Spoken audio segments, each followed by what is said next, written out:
And we're back with another episode of Franchise My Business, the podcast for franchisors, hosted by franchisors.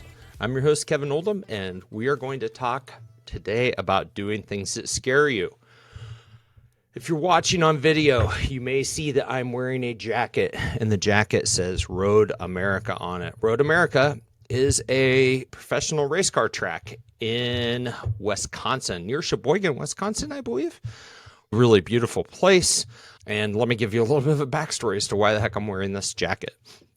So 2 years ago, actually over 2 years ago, middle of a pandemic, I have some very close friends, they're neighbors, who are what I would consider to be gearheads. They're guys who like to work on their cars. I like cars a lot. Like, I've always customized them mildly. Like, my wife will tell you, we just bought her a new minivan. One of the first things we do is we go tint the windows. But I mounted tires at NTB or NTW back in high school. I've always been into car culture. I've appreciated cars, but I've never changed my own oil. So if that kind of tells you where I am on the car guy spectrum, that's where I am. Yeah, I have many friends who will build cars, race cars, and do all sorts of crazy things. So in the middle of the pandemic, this idea came up, and I'm not even sure whose fault it was, but I'm super appreciative of it. One of my neighbors was like, hey, let's participate in this race series called the 24 Hours of Lemons. So the 24 Hours of Lemons is a play on the iconic race 24 Hours of Le Mans, and it is for everyday drivers. And the theory is that you drive $500 piece of junk cars. It's an endurance race. You race over a 2-day period, with goal number 1 of finishing. Like, that's your first goal, and goal number 2 is how well did you do? And so we bought a Lemons car. We bought a car in Texas that had been a Lemons car. I think it's a 1997 or 98 Ford Thunderbird. It is hideous. It's a real piece of junk. It's got like a homemade spoiler on the back end. It's we call it the Thunder Derp, and it is not a very nice car. It's been painted cheaply with tractor paint, but it's our race car.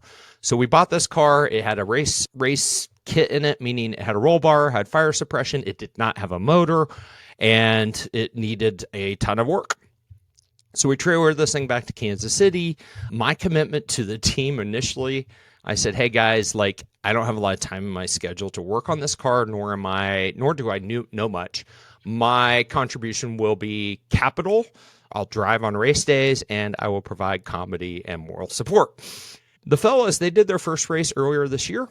I was unable to go because my wife was traveling internationally, and so I committed to the second race of the year, which was at a track called Road America. Now, if you go Google Road America, you'll find that it is a 4-point-something mile track. You'll see NASCARs on it. You'll see Indy cars on it. You'll see all sorts of really fast cars on it. It is an iconic racetrack because of the straightaways, and you can get going well in excess of 110 miles an hour down the straightaways, depending on what type of car you are driving. And you're racing wheel to wheel with other people on this track. It's a professional racetrack like we see on TV. So 24 Hours of Lemons is going to Road America.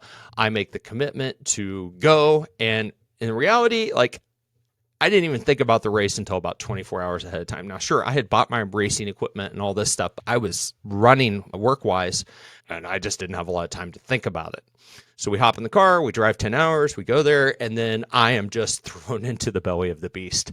I realized that I've signed up to race at a racetrack that I didn't even Google Road America. I had no idea what I was going into. I just decided to accept the experience and trust my friends, my teammates, good friends. I know that they'd raced before, and I was just relying on their mentorship to keep me from doing anything stupid. So day 1 is test day. We get to go out and just do test laps. And it's the first time I drive our car. It's the first time that I wear my racing suit. It's the first time I am on a track where people are going in excess of 100 miles an hour, weekend warriors like myself, and we're just out there racing. And I realize that I have done something. I've signed up for something that is horrifyingly awesome. The weekend, I'll just keep it short and simple. We did end up finishing the race. We finished just below average, and everything went great. Everybody was safe, and it was a hell of a lot of fun. When we were driving back, first of all, I had the biggest adrenaline crash ever. I could barely stay awake in the vehicle. But I was reflecting like pretty much the whole way back on how amazing the experience was.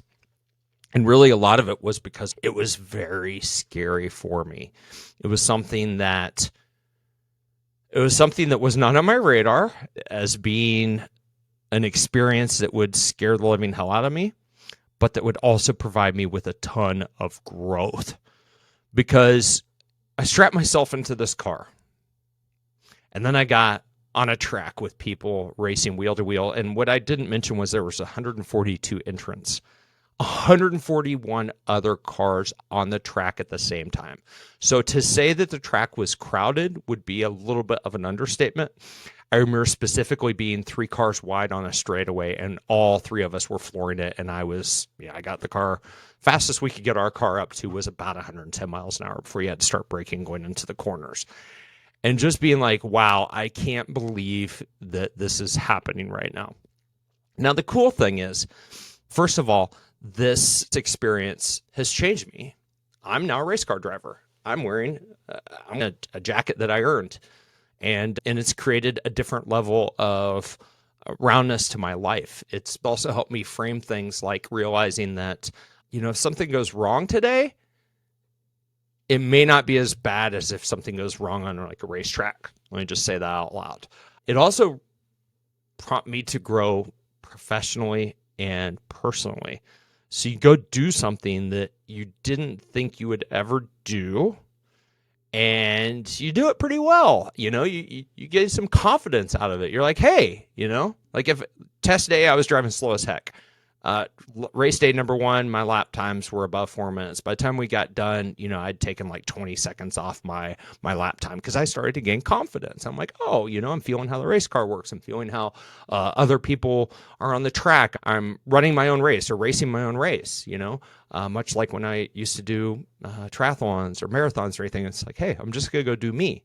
I'm going to go, number 1 goal is to, finish safely, right? And then number 2 is to improve upon what I did yesterday or 20 minutes ago, right? So this whole concept of doing things that scare you, don't do anything foolish. Like, I'm still not going to go, and I wouldn't say this is foolish. It's just not in my deck of cards that I want to even pull from right now. I'm not jumping out of any airplanes anytime soon. Like, skydiving's not on my bucket list. Racing cars wasn't on my bucket list. I actually don't have a bucket list. I don't believe in bucket lists. I just believe in living a cool, fun life that's full of rewarding experiences. But the ability to go out and strap into a race car and then make your teammates proud, contribute, do all these amazing things, gives you this rearview mirror of accomplishment that then bleeds over into every other aspect of your life. It was doing something that was very uncomfortable. And when we're uncomfortable is typically when we grow the most. And so I would encourage you, and I've always believed this, that you should have things that are causing professional growth outside of what you are doing with your franchise, with your business.